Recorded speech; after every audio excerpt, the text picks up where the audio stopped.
This is the Horse Radio Network. This is episode 167 of Horsemanship Radio, brought to you by Finishline Fencing, the original and only warranted horse fence of its kind. Horsemanship Radio is part of the family of the Horse Radio Network. Today we have two gritty women who take on great physical challenges every day, knowing that they're doing the right thing.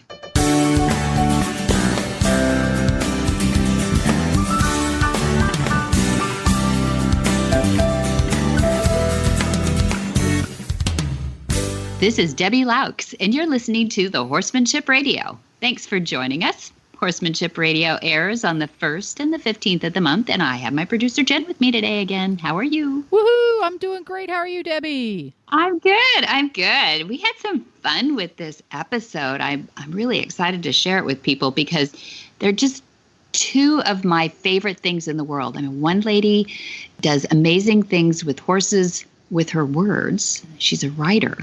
That's with a W, right? She writes about them, but she is with her horses every day, and she really is truly a horsewoman. The other woman is so interesting because she is very British and very much a horse girl, and is very much a Mustang tamer.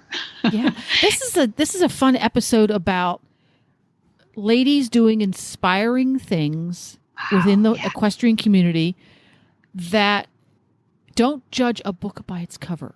Because both of our guests, if you didn't know them well and you didn't know they were horse crazy people, you would say, okay, that is a successful and influential woman contributing to society in a very positive way. Yeah. They're not at all what I would call typical horse ladies.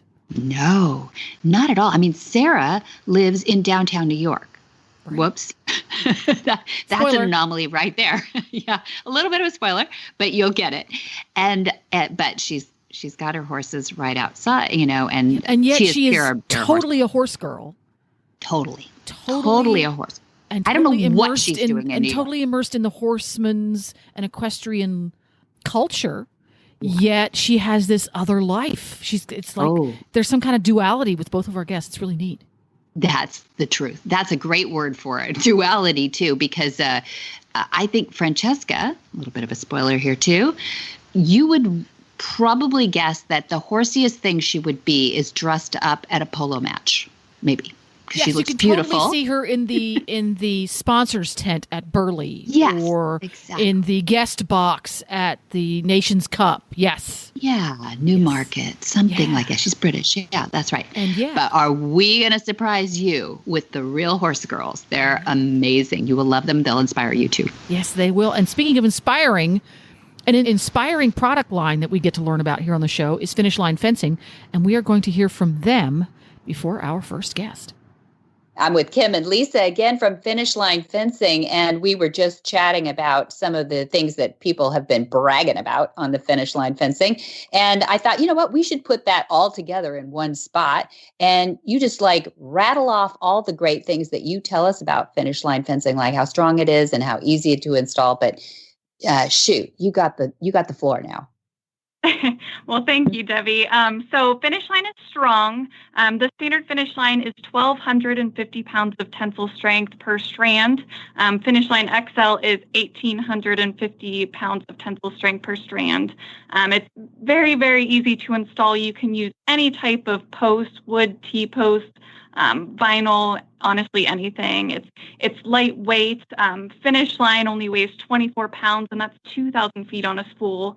Finishline XL is a 2,000-foot coil, and it only weighs 30 pounds. It's also weather resistant. It can withstand UV light temperatures between negative 40 and 130. It never sags. It never loses its tension. It's maintenance-free once you install it, which is a great benefit of it. And there's actually no metal wire in it at all. It does not rust, rot, or corrode. It will not injure your animals the way that a standard high tensile fence would. So it's so much safer. And then one thing that we do always recommend with every installation is a strand of electric. It's made to be as a combination fence with the Finishline and then the electric. Yeah, so easy to install, lightweight, maintenance-free, no metal wire, no rusting. I don't know why anybody would choose anything else. Exactly. Yeah, and hedges are hard to maintain. I'd rather put up a fence. So I'm glad to see that you're out there, and you've been out there for 30 years. So where do people find you, and how do they get a hold of you to get their custom job done? Yes. So you can find us at finishlinefence.com. Our Facebook page is Finishline Fence, and our phone number is 877-625-6100. We have a full shop on our website. You can always give us a call. We would be happy to get you a quote. It is great for the do-it-yourselfers. We don't install, but most of our customers just do the installation themselves. That's how easy it is. Francesca Wood grew up in a family of horse lovers, surrounded by steeplechase horses and also show jumping to a high level. Influenced by her father, she was raised with an entirely nonviolent approach to horses and life in general. She was a professional horse person for many years in Europe and the USA, riding show jumpers and competing in 3-day events. She trained horses overseen by Monty Roberts before moving to Nevada, where she had a chance to start a wild Mustang on her own. And then she became a tip trainer through the Trainer Incentive Program. Francesca would call Monty occasionally with a question about a Mustang, immediately receiving at least 2 suggestions, and encouraging the next phone call as needed. Miracles always happened after those calls. Well, welcome, Francesca Wood. I'm so glad to have you on the show. How are you? I'm very well, and thank you. Yep. Well. And you're in Virginia right now. Horse girl? Yes, I am. Which is great. I have to say that out loud because the accent is not quite Virginian. Is that right? No, not exactly. Not exactly. I've been here a long time, but it's not exactly Virginia. No, where were you born? Actually, I was born in Portugal. Interesting. Even though I'm British. Yeah, I didn't know that. And you grew up, we had read to our listeners that you grew up with a father who trained and rode steeplechase horses. Was that your first sport too? Or did you start a little more sedately on a lesson horse? Yeah, I started in the English Pony Club, like everybody did, because that's where everyone sort of started. And there was a local organization, there were pony clubs everywhere. And so you just went and to all the events and to the camp and all that sort of thing. So, it took place in the summers, the camp. But otherwise, there were a lot of competitions. And, so I started competing in the pony club and went from there. Yeah, as you would a good English girl living in Portugal. Well, no, I wasn't actually. I just happened to arrive in Portugal. I wasn't supposed to be born there. Oh, I see. I was supposed to be born in London. Of course. I arrived sooner than I was supposed to. I see. While my parents were on holiday. Do you have a dual citizenship then? Can you do that? I could, I suppose, but I think I gave up my Portuguese passport a while ago. I've never had a reason really to have one. Well, they'd be lucky to have you. I'm loving I love your story, Francesca. I've followed you for a while now, as a friend and also as a horsewoman, because you're just the epitome of the people that inspire us. Not only a woman over 40 at this point, and also out there choosing Mustangs right out of the holding pens and riding endurance and using Mustangs in endurance. And that's why I wanted to have you on. You just have such a long history of working with horses, and where you've come and where you've landed in your discipline and probably your career at this point too, is a place where many of us horse girls aspire to be, or even just wouldn't it be cool to know one? And you are one. So it's fun to have you on. I want people to get to know you a little bit. But the first part, I think, is that you come from a horse family, so you do have that advantage. And tell us a little bit about those steeplechase horses that your father, it's a different time, a different world. Yes, it was. Actually, my father trained steeplechase horses and rode in Europe as well. And he had the distinction of winning the Pardubice, which is like the Grand National in Czechoslovakia, which is like considered the hardest steeplechase on earth. which was held, and is still held, and attended by a lot of English people now. And he won that twice on a horse called Remus. Anyway, so he did that, and then he married my mother, and, they trained horses together, really, but he had a really nice stable of horses, and just a small one. Mm-hmm. But he was a very thoughtful trainer. He was very well-rounded horseman. I mean, he'd ridden in Italy a great deal because he was Italian, and he'd ridden with a lot of the show jumping people there. And the Caprilli seat, which originated in Italy, was what he was riding back then. I mean, I'm talking in the 40s and stuff, before people had what they called the forward seat in England. And so he was very educated a rider, because they all went as a team and were trained by very, very good horsemen. So he did that, as well as, the racing was something else altogether. But he rode a lot of different disciplines, which was always interesting to me. Yeah. And you told me that you always felt fortunate that he had a really different approach to horsemanship, a nonviolent approach, and he gifted you with that feeling. Yes. And that, I wasn't, it was what I was used to. So I hadn't really seen anything else until I got out into the horse world and, saw a lot of the things that I'd never seen before, people going after horses and, the usual kind of stuff that used to go on back then, where people just, if the horse didn't do something, well, give it a good smack, and all that kind of thing. But, we never saw it as quite abusive because everybody was doing it, but I never really did it. I mean, he never lost, and I can honestly say he never lost his cool around the horses. Wow. Even if they were, doing all sorts of things, but he always kind of would chill them out. And, he just had a really good temperament for a horseman. And so I was, I learned by example, really. Yeah, and it felt right to you. I was very lucky. Yeah, I feel very lucky about that I was exposed to some other very good people as well, with training and so on. Yeah, so fast forward, you find yourself living in Buellton, California with a private pack of foxhounds. So tell us about that. Well, that was interesting. There was a advertisement in the Chronicle of the Horse for somebody to come and basically be the assistant huntsman, field master, that sort of thing, for a private pack in California. And it was a man who owned this private pack, and he had about, I think, 4,000 or 5,000 acres. But what happened there was, again, I ran into he had a huntsman who was very, very rough with the hounds and the horses, and he was always beating them and all sorts of things that I just couldn't accept it.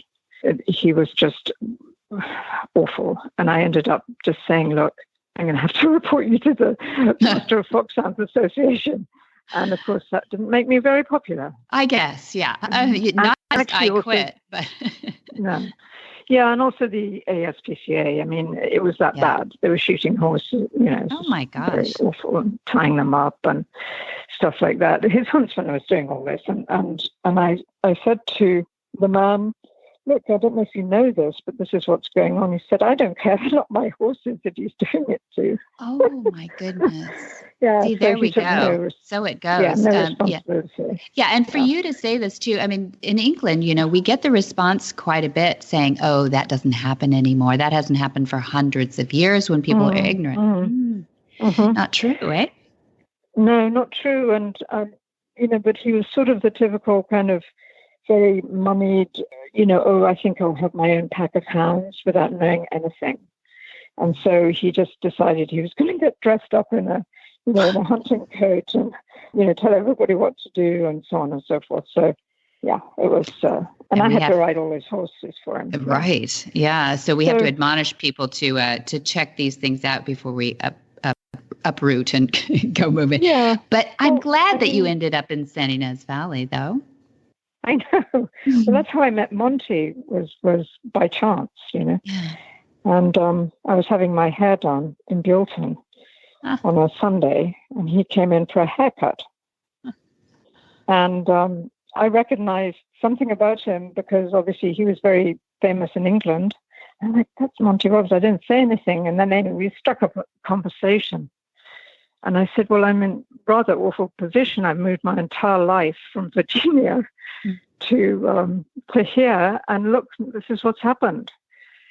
And so I don't know if you know what happened then, but, he said, well, come to the farm and I'll see you ride. And that very day, actually. Yeah. And they had, by chance, they had 6 thoroughbred horses that they were wanting to place. I don't know if you remember all that. I don't remember the details. Yeah. Oh, you didn't? Yeah. Anyway, he had six very nice thoroughbred horses that were, grade 1 bred. And the guy hadn't paid his bill for that part months. I remember. That's right. Do you remember? Do you remember that part?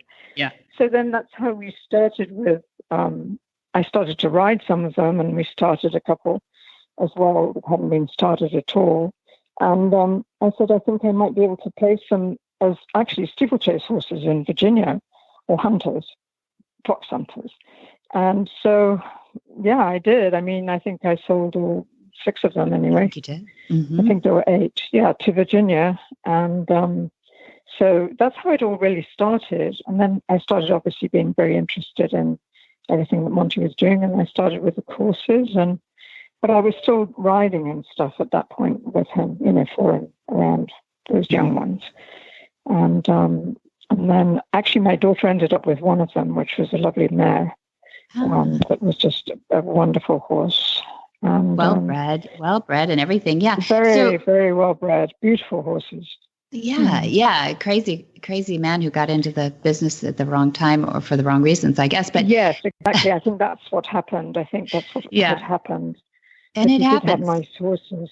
Yeah. Yeah. Yeah. So, but I'm fascinated too about now. Here's this lady who has basically raised up her family, Francesca, and she now starts some babies for Monty. And then you said, well, that's not quite enough for me. And you moved to Nevada.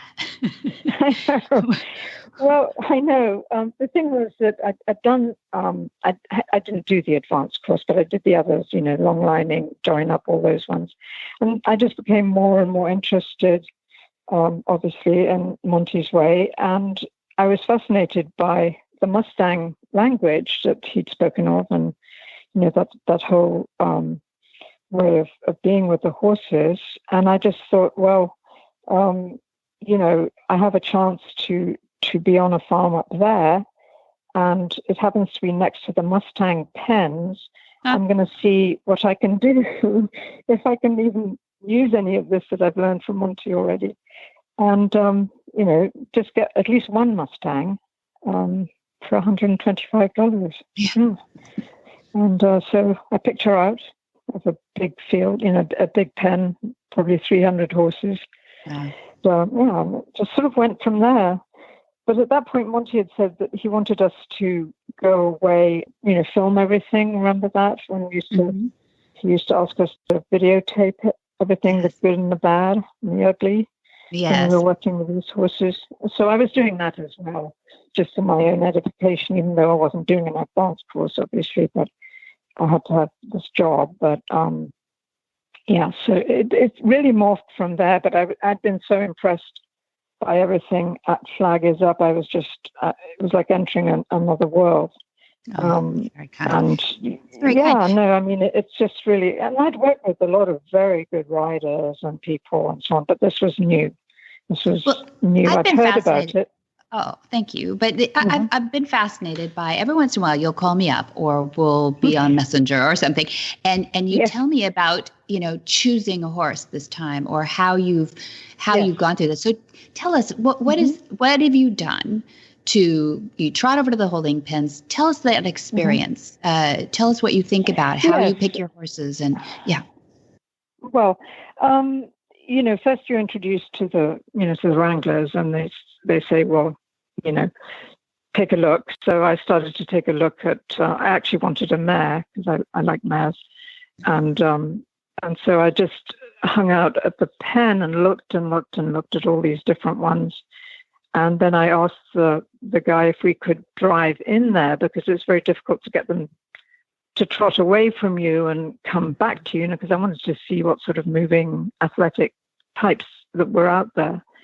And I picked out a few, and then they bring them into another shoot area, which is away from all the other horses. And then you can have a closer look, but only from the sides. And I really just look as if I was looking for any horse, because I grew up with people who were very good judges of horses, conformation and all that was something I knew about. Right. And I would choose any horse I would buy. I would have the same ground rules, if you know what I mean. Mm-hmm. Criteria. Bone? Yeah. Is it pretty correct? Does it have a nice way of going? That sort of thing. But because I've bought and sold a lot of horses as well, and have something that has some charm as well. Mm-hmm. Some demeanor. Just the way it looked through the, not through the bridle yet, but you know what I mean, right. As far as expression, yeah. And I found one that I really, really liked, and she's been just wonderful, absolutely wonderful. What's her name? What's her name? What do you call her? Actually, her name is Kachina doll, Right. like the Indian dolls, because we were next to the Indian res there, so The station. Yeah. it was Yeah. just cute thing to do. Tell us about the first day when you were actually ready to take a leg over the top. Oh, Because there's a lot of time in between there, I know, but that's yes. Yeah. Well, I think I got her at the end of the winter up there, was more or less the time. I think it was March, which is still winter up there. And I was so impressed with her because they came and they dropped her off because I was literally, a mile away from the pens. And it was snowing, and she never made a sound. She was only 18 months old, this little horse. And I thought, this is really interesting because Monty always said they don't want to identify themselves in the wild, And I thought, this is amazing. This is incredibly young, colt, and it's not making one sound, which I thought was interesting. I thought it'd be whinnying. Yeah. Mm-hmm. Yeah, they usually do, but Mustangs don't randomly do that if they've just come in from the wild. Because I guess that's something they don't want to draw attention Exactly. to themselves. And I remembered that Monty had said that, the language is silent and this and that. And she was the first example where I couldn't believe this little thing. It never made a sound. And then gradually I was amazed by also their hearing and their perception of what's around them. The distance. For example, once I started opening my front door to feed her, her head would come up. And my house was, ways from the round pen. Her head would come up. Domestic horse, you wouldn't have heard that, Right. They just have this amazing radar. Anyway, to answer your question, is what I did was let her just sort of settle in. And the weather really wasn't riding weather. And all I had was a round pen up there. And it's wide, big country. So the first thing I just did once she'd sort of settled in a bit was, get the rope off, and they send them out with a rope and a halter. And I just started with a joiner and stuff like that. Mm-hmm. And so just the usual things that I would do with any horse. And she was really quite wild. She was bucking and, doing all that sort of thing. But I could tell she was not an aggressive horse. She wasn't coming at me or anything like that. She was probably not born in the holding pens then. She was probably born out. She was definitely born out. She came from the Calico range. All these different ranges up there. Mm-hmm. Calico is way north, I think, isn't it? Yes, it's another very tough area for the horses. But the other thing I really liked about her was very curious as well, in a good way, looking at this and very. She's very curious. Overall. Is that what you said? Yes, curious in a good way. Just looking at things and coming up to me eventually. It took a while to join up with her, though. Did it? Yeah, it did. Is that a trust thing, or was it? Do you think her language was so pure and difficult, or? No, I didn't. I think it was probably me. Yeah. No. That's a good horse girl right there. I mean, that was my first Mustang, that wasn't, a horse at Muncie's, so it's a whole different thing, which was just the raw thing. But I managed, and she joined up, and I did all the things that I'd learned at Flag, the join up, follow up, long lining, tack on, all that sort of thing before. And you're by yourself, Francesca. You're by yourself, yeah. Mm-hmm. Yes, I am. As you would. Yes, you have no hairy-legged boys, as Dad calls them. No hairy-legged boys to help you out or anything. Okay. No. But I'd started horses before in England. I mean, it wasn't the first horse I'd ever started. I mean, we did all that with the event horses and all the riding and jumping I'd done before. But this was different, obviously, and I was doing a lot more than I would have. Just sort of domestic horse that knows everything around the yard. And you know what I mean? It was just a whole different thing. Sure. But I just went step by step. And like I said, she's a very intelligent little horse, very easy, basically.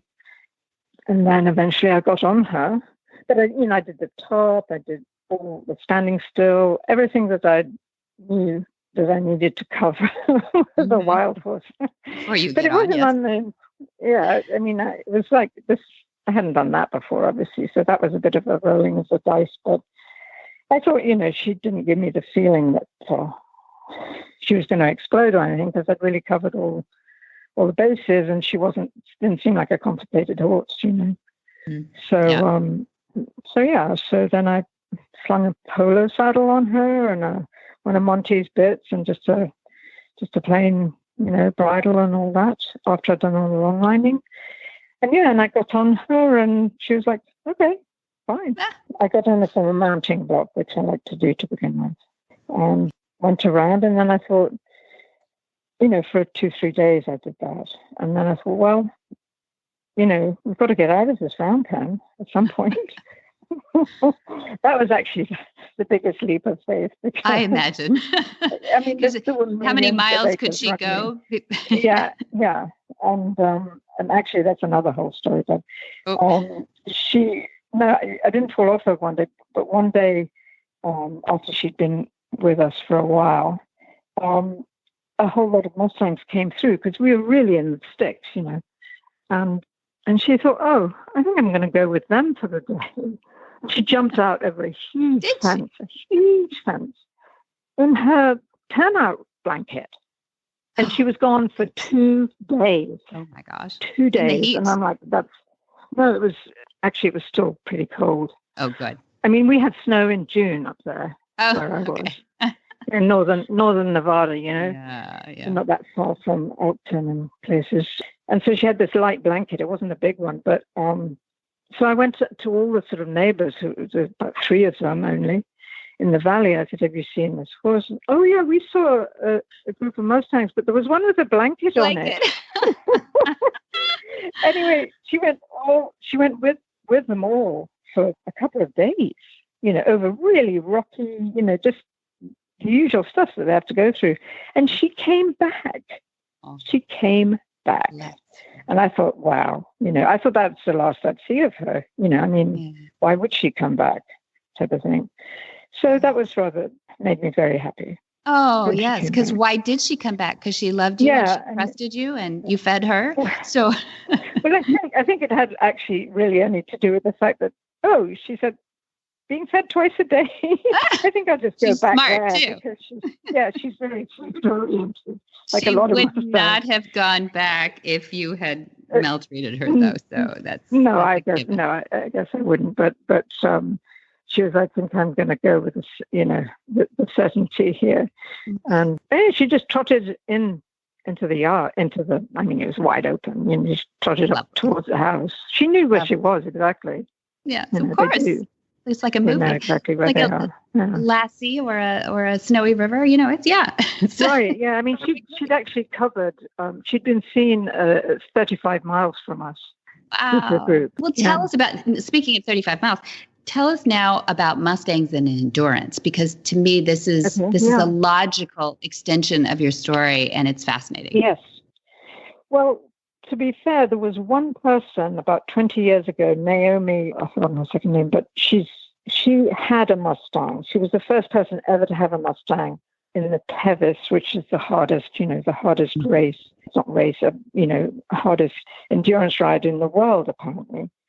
And she had got to second place, which was unheard of, And then 20 years went past and nobody had a Mustang.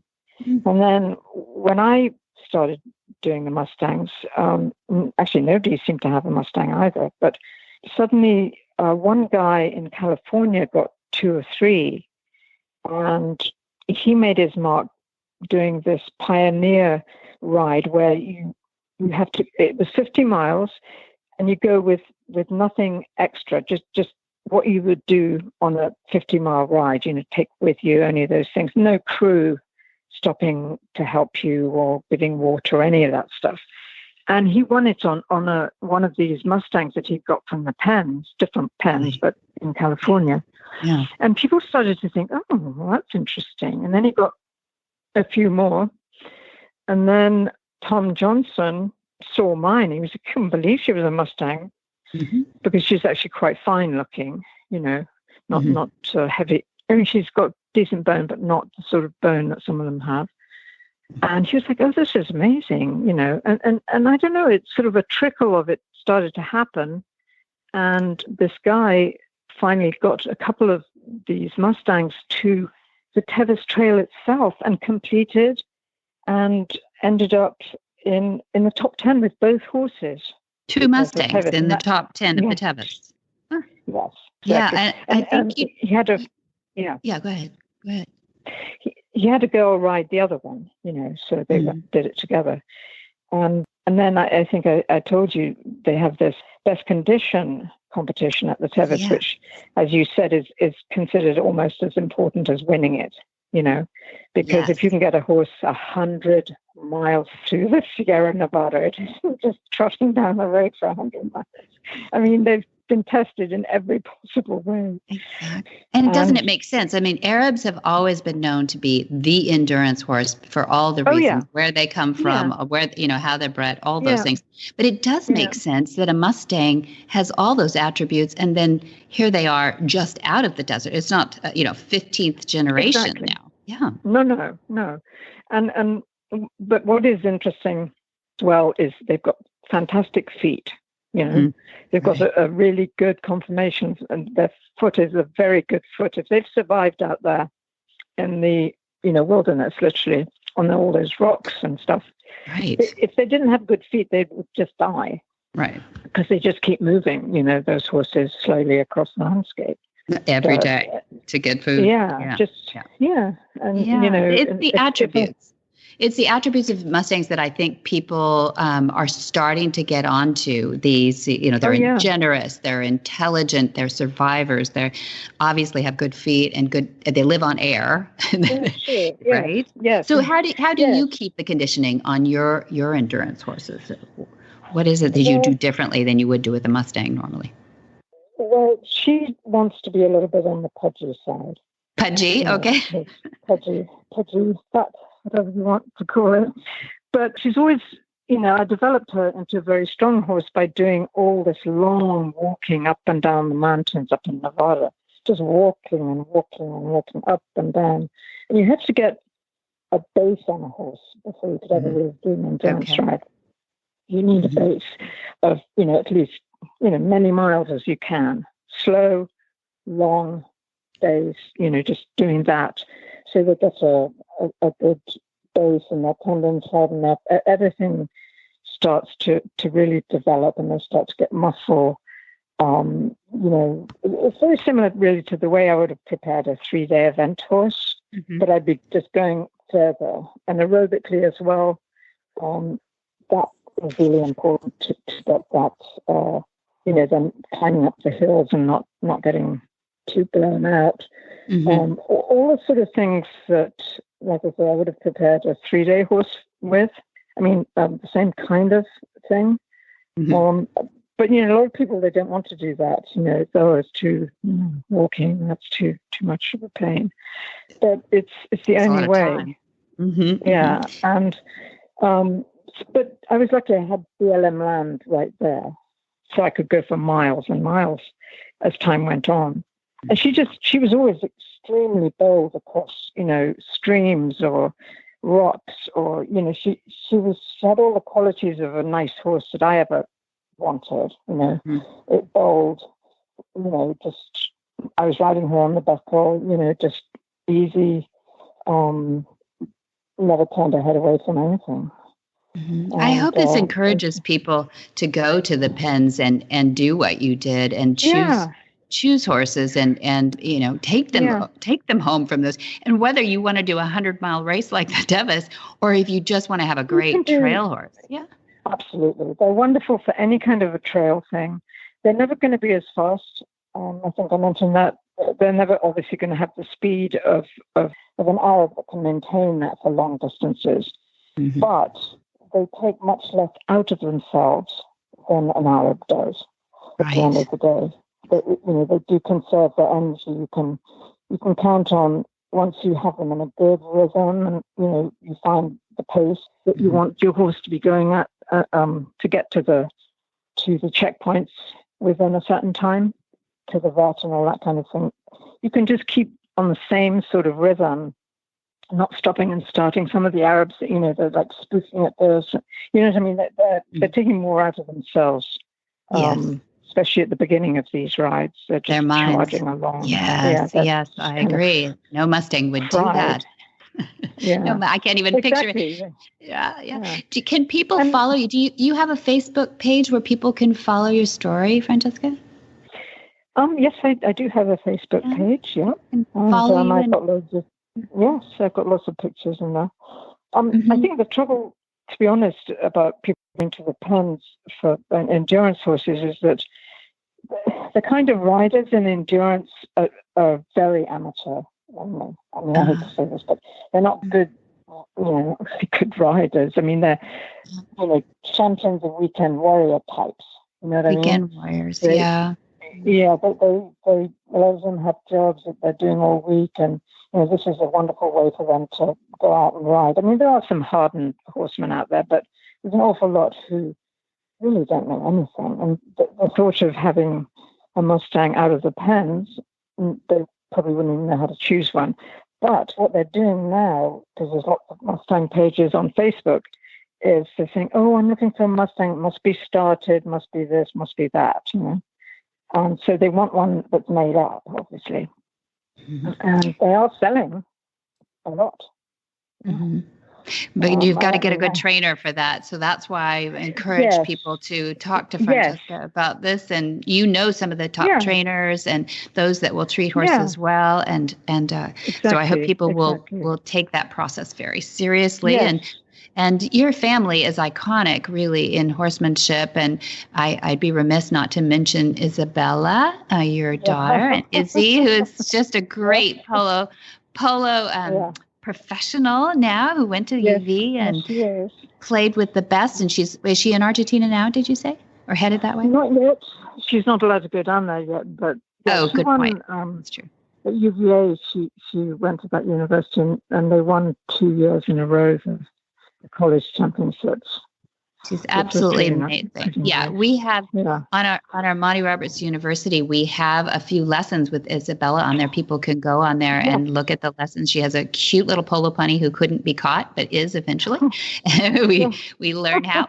And then also she does a couple of polo lessons on there too, just about fitness and balance. And she's an amazing rider. You have gone generational with this family, Francesca. Very proud of you. It seems to me. Actually, my other daughter rides very, very well, but she did polo too, but she was more into the hunters, and she's not made it a career, but she was a natural as well.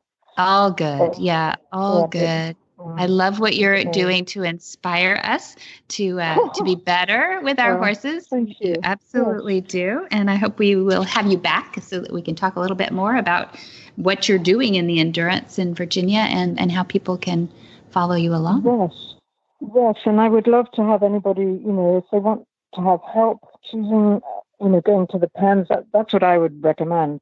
Is if somebody wants a horse, a Mustang, but they really don't know how to go about finding the right looking, choosing one, for example, it's so overwhelming. I would be more than happy to go to the pens, find any Mustang for anybody, and then that's a great idea. Sort of choose them. I can sort of advise on various things that they may not know. How do they get a hold of you? Just this phone number or my email. Or okay, my Facebook. We'll put it in the show notes. Is it okay to share your email? Yes. Okay, that's fine. Okay, I really appreciate all of this, and thank you very much.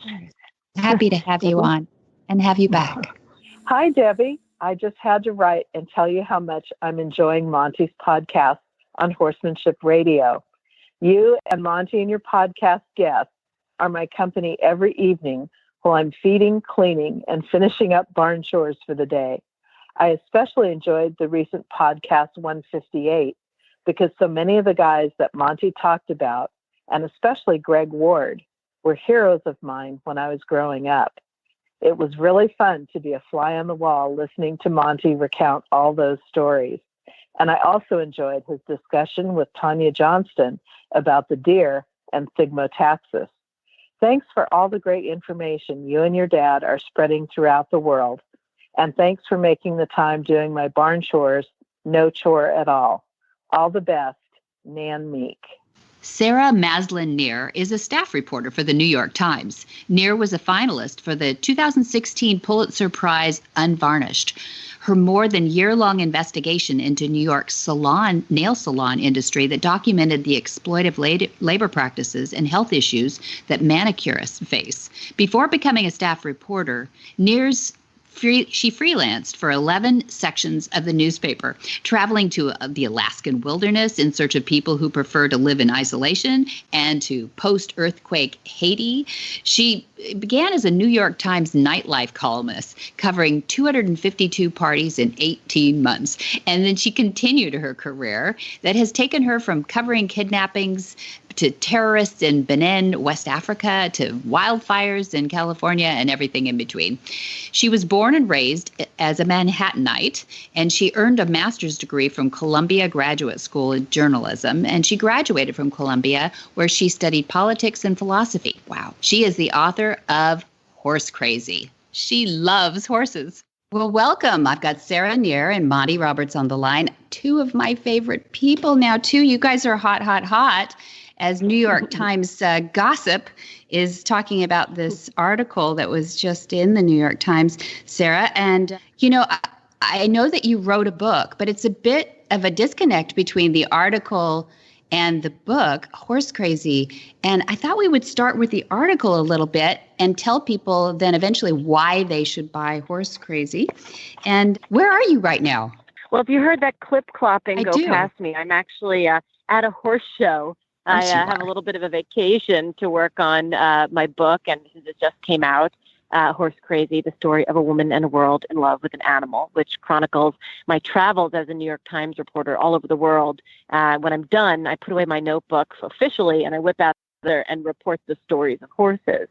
So I am on a little break, but of course, since I'm horse crazy myself, my vacation is at a horse show. Yeah, of course it is. But are you in New Jersey then? Where's the horse show? I am. I'm in New Jersey. That's where I keep my horses. I live in New York City, but my guys, unfortunately, don't live in Manhattan. Oh, right. Here's another one going by. Love it.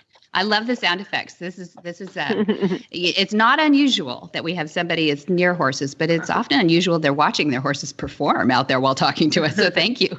Thank you for taking the time. Well, one of the things that Dad and I we always love to ask people, why do horses compel you, Sarah?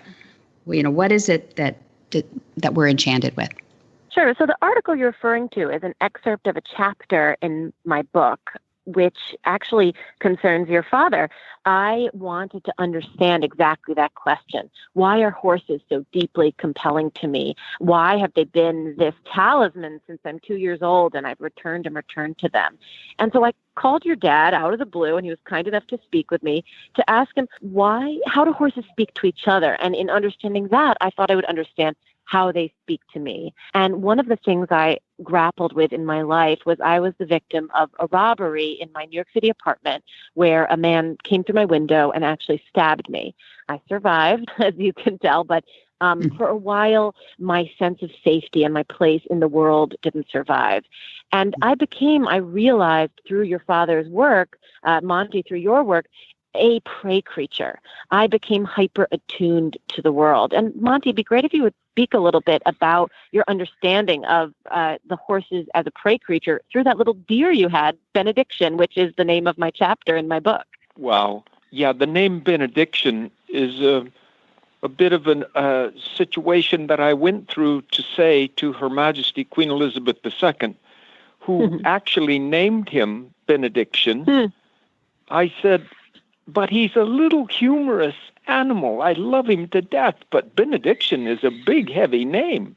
And she said, Monty, he needs a proper name. And he'll grow up to use his name. And a benediction is a blessing. And he came to me on my birthday, May 14th of 18. And his birthday was the same day. He was still wet with amniotic fluid from being born. And he was a late implant at 3 pounds. And my veterinarian on the phone said, don't worry about it. He'll be dead in the morning anyway. These late implants never live. And I couldn't take it, Sarah. And my wife loaned me a dog crate, and I put him in there, and he did nurse. The veterinarian said he wouldn't even be strong enough to nurse. But he did nurse a little bit. I went to CVS Pharmacy, and I got human formula, and I gave him a bit to drink. And then every 2 hours for the next, 6, 8, 10 weeks, every 2 hours, I gave him a little bit of food. And he cleaved to me like I was his father, his uncle, his brother, and everything all rolled into one. And his mother came every afternoon to visit him, which every professor in the universities will tell you once that you touch a fawn, the mother won't take them back. That's wrong. She allowed him to nurse her 3 times after I took him in. Wow. And he's a miracle. So he lived. And his example of a flight animal paralleled your example of becoming a flight animal because of the situation that you went through. And you worried, you looked over your shoulder, you traveled as a flight animal, you meant no harm to anybody, and you hoped no harm to you would come from anybody else. So you became a flight animal. And if it's so interesting. Go ahead. I was going to say, so interesting. My senses got more developed. I heard everything. I would hear an air conditioner on a building like it was a buzzsaw. And you really explained to me that the hearing of that is looking for danger. I was so much more aware, much like the Cervidae. Oh, it's so unbelievable what you're saying, Sarah, because I normally sit with them on the north side of our home. And on the south side of our home, and it's a very large home, on the south side is a lawn. And these deer can hear another deer walking on the lawn on the opposite side of the house. And how do I know that? Because I watch them dart their ears that way and look, and then 30 seconds later, a deer comes around from the other side of the house. Wow.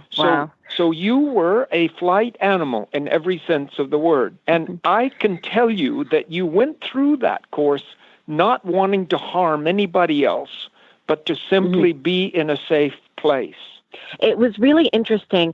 I came out of that with understanding of these prey creatures that we both love so much, horses, much more completely, but also an understanding of myself. And as I write in the book, in the excerpt in the Times as well, that the distinction between us and them, and correct me if I'm wrong, Monty, you know much more about the soul of a horse and probably a human than I, but is that we have a choice. And I realized that I had been made a prey creature by this incident, by this man who climbed in my window and stabbed me, but a deer was made a prey creature by Mother Earth.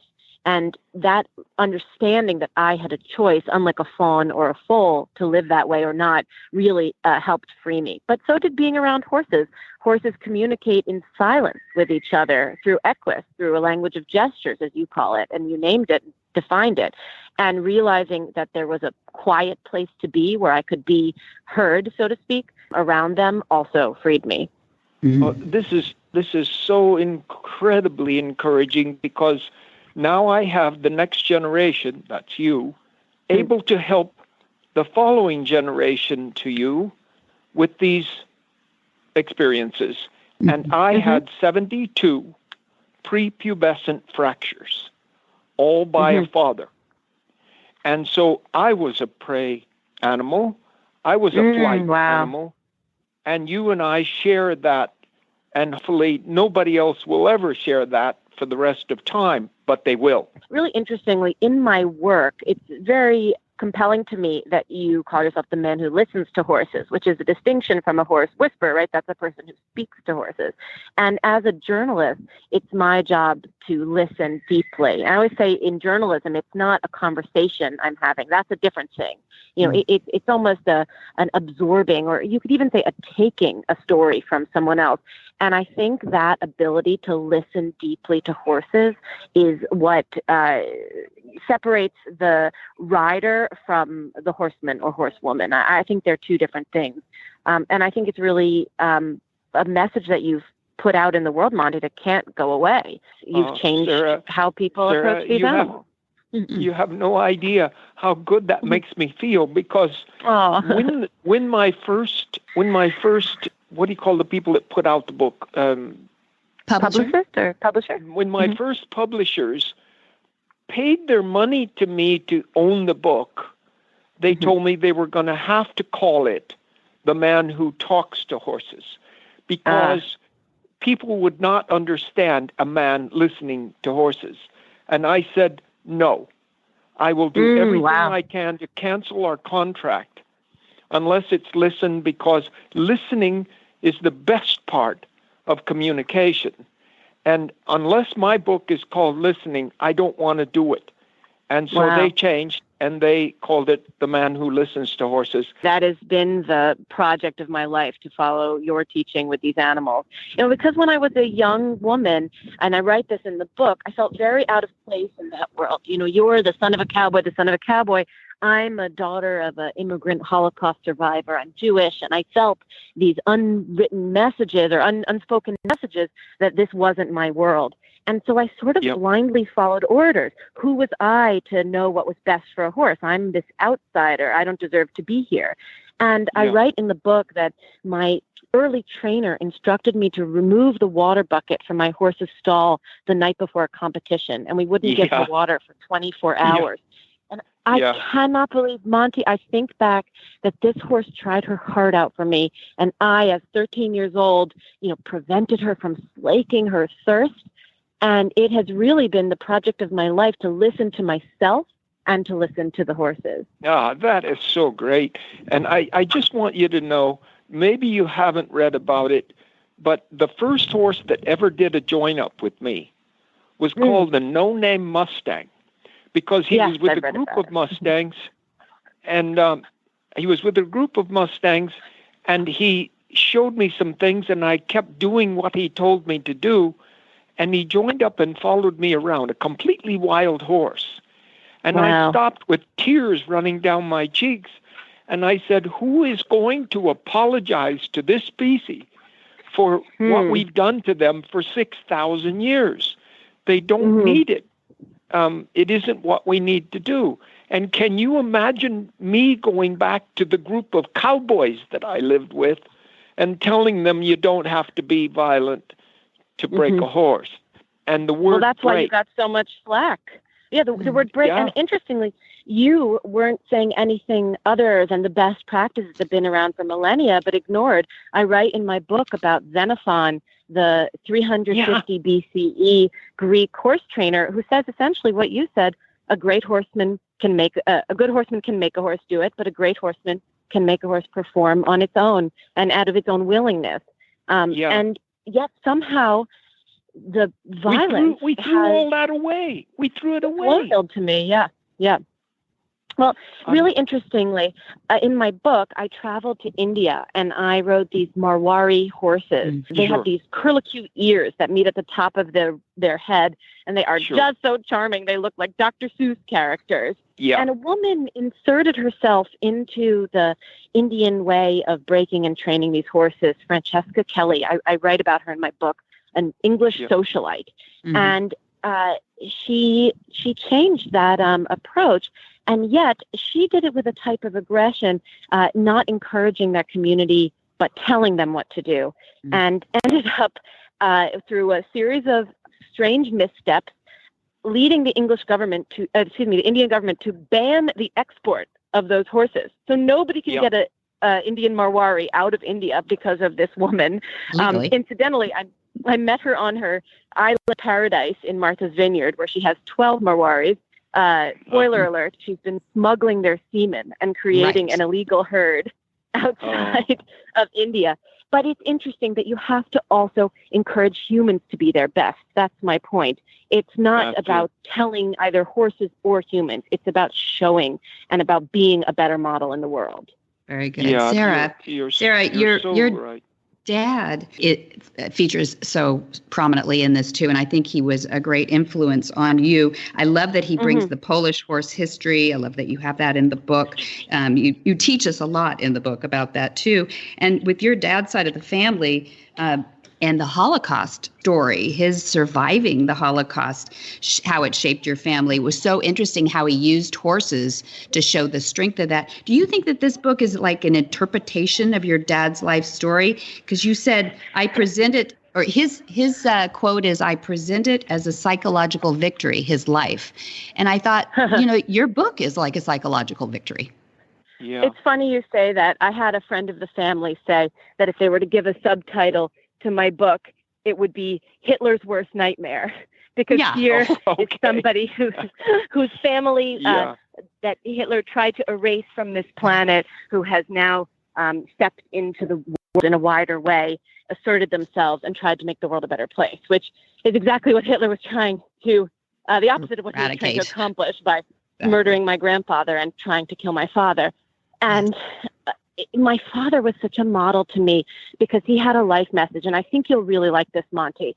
He said his life motto was, let them say no first before I dare tell myself no. And that has guided my life, especially when I found the resilience to listen to myself, which is don't ask for permission, but let them say no first. So many times we tell ourselves no first, and you can relate that to horses. I have a problem horse. He doesn't jump. He won't go over the fence. He balks it. Try. Let them say no first. Don't create obstacles that are insurmountable, because very often you can go around them, under them, through them, or you can contract with Monty Roberts and have him show you the way. Very good. So my dad's motto really guided my life. Let them say no first. And it works with horses too. Well, I have to tell you that Queen Elizabeth II is the most influential world leader we've ever had. That's my position and my belief. But I have never felt the love for another human being that I feel for you, having never met you, shook hands with you, or touched you. I don't know you personally in any way. But I know who you are, and you cannot tell me these things without believing these things. It doesn't work that way. Horses can't lie. We're members of each other's herd. That's what you're feeling. Yeah, we're members of the same herd. And horses can't lie, and humans who would utter the words that you do also cannot lie. But Queen Elizabeth II is so intrigued with what you've written, and of course, being the namer of Little Benediction, she is enamored with the fact that he's now world famous when he was just a little incidental deer that should never have lived. Well, Monty, the message there, the message there is none of us is just a little incidental deer that should never have lived. True. So true. And I'll accept my knighthood now, Queen Elizabeth. But it's also true that as these individuals we simply owe it to the next generation to try to show them what we've discovered, because our world is so twisted up right now, and we are so separated by our thoughts and our decisions for our life that we need to come together. And actually, I have always said through my career, we need people to come from outer space to be enemies of ours, so that the world would then come together against the enemies. And I believe that God has sent us COVID-19 to pull us together. That's from outer space. It's come to us, and maybe we can pull together through something like that to become closer to one another and realize that life has so many positives when you take violence out of it. Absolutely. Beautifully said. And I'd go a little bit further. I think, God, higher power, whatever you want to call it, sent us animals for that, right? We can model our behavior on them. They are without guile. They're without anger. They exist in a different plane that we can aspire to. And I think being students of them improves people dramatically. And for me, the subject is horses, but I think you can focus on their interplay and their dynamics of many different species and learn to be our best selves. Last question, Sarah. I'm curious about the cover, the book cover. I love the little girl. People should look for it. A little girl free on a horse at liberty in the water. It looks like the ocean. And I wondered if there's some significance to it. It reads like a mindfulness, a hold your space. Well, it's a terrific question. That picture is actually the Marwari stallion that I rode into the sea off of Cape Pogue Bay, off of Martha's Vineyard. It's the same one, Nazrana, the one who was smuggled. Well, he came legally, but his brothers and sisters are all illicit fruit. But what I liked about that image is that you don't see the little girl's face, and I want people to imagine it could be them. And in the book, I explore, she's white, Caucasian, the little girl, and in the book, I explore the story, the erased legacy of the black cowboy. So my only issue with that cover is that it's a white little girl, but I want her to be faceless so that anybody can see themselves in her, because horses are democratic. Horses don't care what you look like, what your race is, whether you're the daughter of an immigrant Jew or a centuries back cowboy, they accept you for who you are. So the facelessness of that picture was really important to me. And I will tell you, if you have the jacket in your hand, underneath the dust jacket is a little surprise for readers. If you peel off the dust jacket, there is an imprint in gold of a little foal dancing. And that is by the same artist who collaborated with the famous equestrian author Marguerite Henry. His name's Wesley Dennis. And I purchased it from the estate because Marguerite Henry spent her life sharing the story of horses. And I wanted to just take a little flame off her torch and hold it for myself. So that little treat of that golden foal is hidden under the cover. It's beautiful. It's absolutely beautiful. Wow. And that would look great even without the jacket. That would look great on a shelf. I know. So the book is horse crazy. Tattooed. That's great. Yeah. Sarah, I don't know whether you know this or not, but Pat and I have 47 foster children, and one of those foster sons was born in Jaipur, in India. Oh, wow. And his name is Satish Simar. And Satish Simar was nuts about horses, and he bugged his family. They had a lot of children, and he was a big wheat farmer, the father, in India. And this young boy, Satish Simar, just drove him crazy and came from India to live with us here and grow up here on this farm. And then he became very successsix horse trainer, and he's back in Dubai now, and he's the leading trainer of all time in Dubai with six national championships in Dubai training racehorses. But he breeds back in India Marwari horses, and he asked Pat, my wife, to do a sculpture of a Marwari horse, which she has done, and it's a part of her collection of of sculptures. So I know from where you come, and I've been there myself, and I have seen good and bad horsemanship in India, and I love the Mavoy horses. They're beautiful and they're unique to my world. But Satish Simar, remember that name? You can look him up. He's fantastic. Sure. and a foster son. Wow. So. Can I be one of them? Can I be the 48th? Yeah. What about that?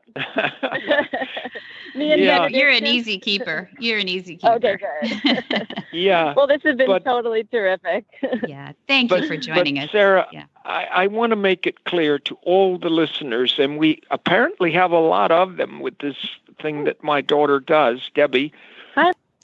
So I want to be a part of helping wherever I can to make this book as popular and as full-blown as I can possibly make it. Whatever I can possibly do to help you, I will try to do. I'm absolutely you've already filled its pages in my soul with so much insight. I think you've done more than enough, but I will accept all. So the book is called Horse Crazy, The Story of a Woman and a World in Love with an Animal. It's available everywhere books are sold, so I highly suggest buying it at an independent bookstore so you can support your local community.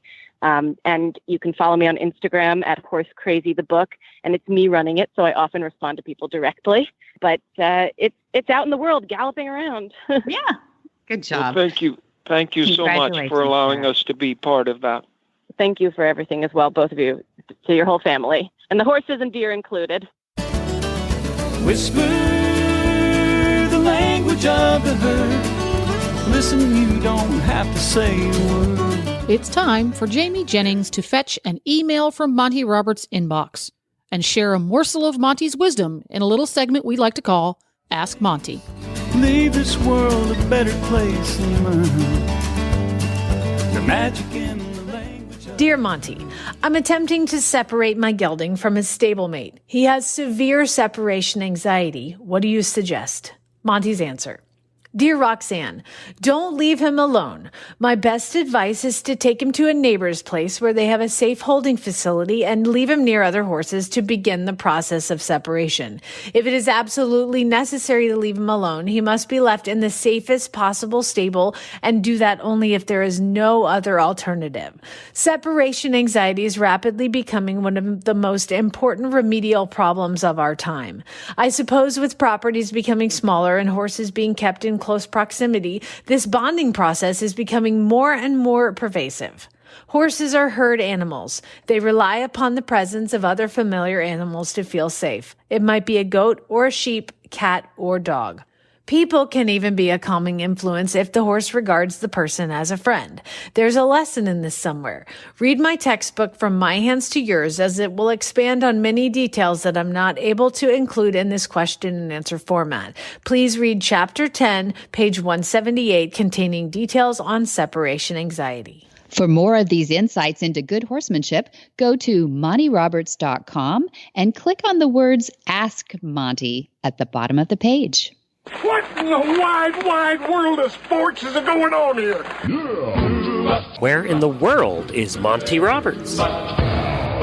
Monty is looking forward to meeting some new friends, two-legged and four-legged.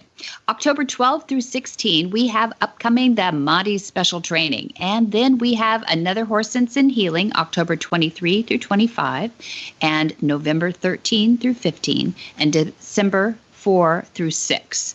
Those are all Horse Sense and Healings at Flag is at Farms in Solvang. And then advanced planning, we have another Monty Special Training February 2021, February 8th through 12th. And we will have Portuguese translation there too. Lots going on at Flag is Up Farm, and you can find all that and more at MontyRoberts.com. MontyRoberts.com will get you to the Monty Roberts Equus Online University, will it not? It will. There's a button right at the top of the tab. Right. That's the nice part. And the new website is beautiful and easy to navigate, but it's all in one place. If you want to look at and learn about or purchase products like DVDs or dually halters or long lines, that's at MontyRoberts.com. If you're interested in the Monty Roberts Online University, where there are a bajillion videos on how to do great things with your horses and solve problems, that's at MontyRobertsUniversity.com. If you want to join the forum, where like-minded folks get to chat with each other. That's at MontyRoberts.com. If you want to look at what's coming up on the schedule, that's at MontyRoberts.com. If you want to enter one of the classes at Flag Is Up Farms, that is at MontyRoberts.com. Have I missed anything? Probably. There probably are more things. We have a huge site. We really do. But everything is at MontyRoberts.com. I love how everything happens at MontyRoberts.com. You didn't overcomplicate it by segregating it all different. It's right there in one place. Thank you. Yeah, no, the person who did the website is amazing. Her name is Yvette, and she just did a beautiful job. And we think it's pretty user friendly, even for us horse people, which is sometimes hard to do. That's right. Yeah, we do. And if you would like to speak with a lovely, kind, and knowledgeable human being right there at Flag Is Up Farms, you can call 805-688-6288. And during regular business hours, please. Yeah, on the Pacific Coast. On the Pacific Coast, because you guys are in beautiful Solvang, California. Thank you. Yes, we think so. There you go. And for details about today's show, episode 167, go to horsemanshipradio.com, and you're going to find links, photos, and more information about today's guests and topics. And we love your feedback. We'd love to hear from you on the Facebook page, Monty Roberts on Facebook. You can post there, like it, love it, follow it, post it, comment. All those things are great. And Monty Roberts, he's up to speed on all social media, on Twitter as well as Instagram. His handle is Monty __ that dash that goes in the bottom, Roberts.